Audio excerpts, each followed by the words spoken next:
From teaching a grandson how to be the caregiver to managing the emotional outbursts or being concerned about the effects of being alone, every dementia family has their unique challenges. In today's episode of Dementia Caregiver Support for Christians, we are having a live Dementia Caregiver Support in Action segment all the way from across the pond. Hey, Christian Care Champion. Welcome to Dementia Caregiver Support for Christians, the podcast where I teach Bible-believing Christians how to make dementia care easier today, while also helping you focus on tomorrow. If you are a Christian spouse, the adult child, or a family member of a person living with dementia, and you want to find an easier way, this podcast is for you. Here we look at kingdom-focused caregiving. We honor the Lord Jesus Christ in our caregiving, and we show you practical ways to make your caregiving journey easier. If you haven't yet signed up for a free strategy call, I invite you today to hop on my calendar and spend 20 minutes with me, and I will help you with your most pressing challenge that you are experiencing right now in your dementia caregiving journey. Let's start the new year off in a good and positive and God-honoring way. I hope that you will take me up on my invitation to have a strategy call and just see how I can support you through this journey. Now, on to our Dementia Caregiver Support in Action segment. You have no idea. So how to help you today? Well, as I said, it was about Paula's first question, and that was navigating through to the path. So that one sorted. I can't remember what the other one is. But as we were progressing through with the others, you helped with things that, because I'm the daughter of, my mum is full-time carer, and my nephew supports her. He moved in to support, so grandchild's in there. And she teaches him everything because he will be the one that will eventually move on to do the personal cares, being a male. It seems more comfortable. It would be more comfortable. I don't mind doing it, but I don't know if he'll let me. That's the problem. Who has dementia? Dad. Your dad? Yes. And Dad lives with Mom? Yes. Okay. And grandson moved in? Yes. Okay. And supporting Mum to care for him. So we kind of do, when she needs to go out, I will come over. Good. When she needs her own time out, she will go to bingo. How long has your dad had? He is 79. I'm looking at maybe 15 years. Okay. And do you know what type? No. So what kind of struggles are you guys having right now? As you were talking with the other ladies, I could understand having the same emotions, taking on other emotions. Yeah, so that's one. And that's why I had to talk to Mum about just being calm. And she goes, yes, I know. I've had to figure that one out herself, because when she gets anxious, he gets anxious. And then I get the phone call and I'm coming over. So I have to go and diffuse quite a few times. And that's okay. I just come in and I said, hey, what's going on? Sometimes it's good, sometimes it's not. But as long as I'm cheery, keep it on the high note. If I can hear him having some words, some angry words, I may pop in after he said those words and I go, hi, how you doing? Just arrived, because I'm always just arriving with Absolutely. the person. You're intuitively really good at this. So I'm always just arriving and I go, hey, cup of tea time. And he'll stop and he goes, not right now. And I go, okay, you just let me know and I'll bring it right out.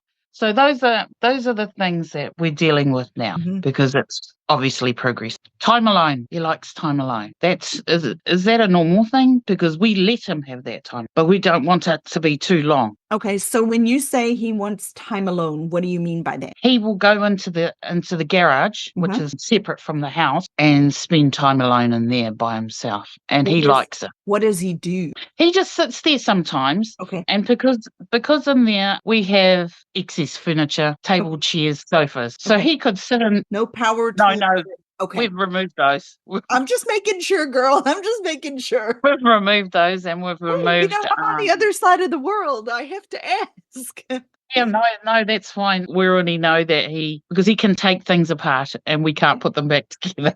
We can't put them back together. When he isolates himself like that, is it just for a short period of time, or is it like for extended periods? We don't let it go beyond too long. Okay. You know, we come out and check and say, cup of tea time? Mhm. And if it's a yes, that means good. If it's a no, then we will come back again in about 5-10 minutes and do it again. Okay. Yes. Here's a couple of things that I can help you with. We've only got about 5 minutes, but here are a couple of things that may help you understand what's going on. People living with, or frame it for you in a way that may make it easier for you. I'll give you some things. Decompressing from us? I'll give you a couple of things to look for. Yeah. If he's removing himself and you're not letting him sit there for 7 hours by himself, etc., and you're able to bring him in and you check on him every 5-10 minutes and say, hey, it's time for a cup of tea, until he's ready after a half hour or an hour to come back in, and his behavior is fine, he's even keeled, then I don't think there's anything wrong with him having some alone time. Yeah.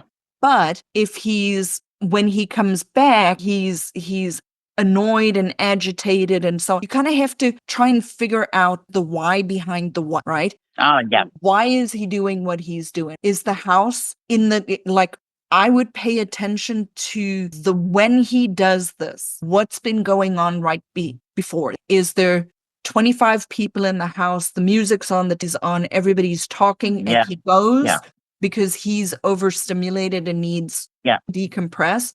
Or is the house quiet and nothing's going on and he's just maybe bored and goes to room? You have to kind of turn into a dementia detective. And so you just pay attention to when it happens, what happened, right? And pay attention to like very specific, who's there? What time of day? Is it always the same of day? What's the pattern? Look for a pattern, because I bet you there's a reason and we don't know what it is. So I'll just give a couple of, stupid examples. Say it is 8 o'clock every single morning that he does this, and it's in the garage, and he left to go to work around that time of day. Maybe his brain is like, oh, it's time to be in the garage because I should be getting in the car, right? Or it's 5 o'clock in the afternoon every afternoon, and maybe it's like, oh, I should have just come home from work. I should be in the garage because maybe I always did stuff in the garage, like woodworking or fixing. Yeah, that sounds about right. Some of the time frames, You understand what I mean? So he's usually up at the crack of dawn, and I'm thinking around 8 o'clock is probably when he would have had his first morning tea break at work. So I think, he separates himself from us. And he goes, So just look for the pattern. Look for the pattern and think about his life history before.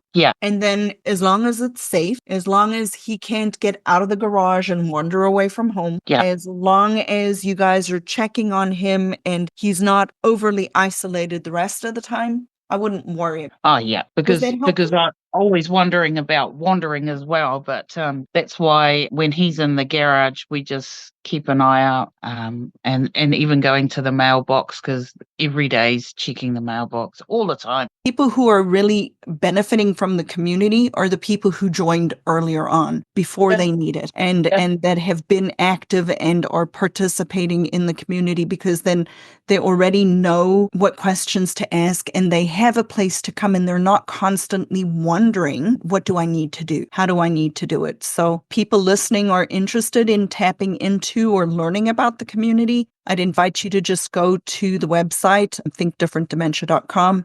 There's a link for you to schedule a 20-minute call. There's no pressure. I'll serve you regardless of whether you join the community or not. But it is a way for you to take this relationship a little deeper, a little bit more hands-on support, because really the research also shows it's longitudinal support over time. Absolutely. Yeah, for sure. I would highly recommend Lizette.